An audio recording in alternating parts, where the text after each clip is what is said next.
Hi hello ఎంతో టేస్ట్గా కొత్తిమీర కర్ర రెడీ చేద్దామా. ముందుగా ఫ్రెష్ కొత్తిమీర తీసుకుందాం. బాగా కడుగు పెట్టుకొని ఆకులు వేరేగా కాడలు వేరేగా పెట్టుకుందాం. ఆకులను తడి ఆరే వరకు పొడి బట్ట మీద వేసి అలాగ ఆరనిద్దాం. కొంచెం నువ్వులను వేసుకొని మనకు కారం సరిపడా ఎండుమిరపకాయలను వేగనిచ్చి పక్కన పెట్టుకుందాం. బాగా చల్లారనిద్దాం. దాంట్లోనే ధనియాలు, జీలకర్ర, శనగపప్పు, మినపప్పు కొంచెం దోరగా వేగనిచ్చి ఫైనల్గా ఒక్క స్పూన్ నువ్వులు కూడా వేసుకొని అది కూడా కొంచెం అటు ఇటు అలా వేగనిచ్చేసి ఒక ప్లేట్లో తీసి పెట్టుకుందాం. బాగా చల్లారనిద్దాం.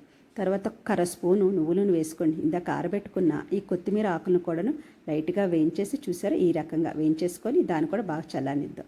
మిక్సీ జార్లో ముందుగా ఎండుమిరపకాయలు గ్రైండ్ చేసుకుందాం. తర్వాత వేయించి పెట్టుకున్న ఈ ధనియాలు కూడా వేసుకొని అందులో సరిపడా కొంచెం వెల్లుల్లి, కొంచెం రాక్ సాల్ట్, చిన్న పిసరు చింతపండు వేసి గ్రైండ్ చేసుకొని ఫైనల్గా వేయించి పెట్టుకున్న కొత్తిమీర ఆకులు కూడా వేసి బాగా గ్రైండ్ చేసుకుని ముందుగా ఇది ముద్దగా వస్తుంది, కానీ ఆరుతున్న కొలది ఇలా పొడి అవుతుంది. కానీ ఇందులో తిన్నా బాగుంటుందండి.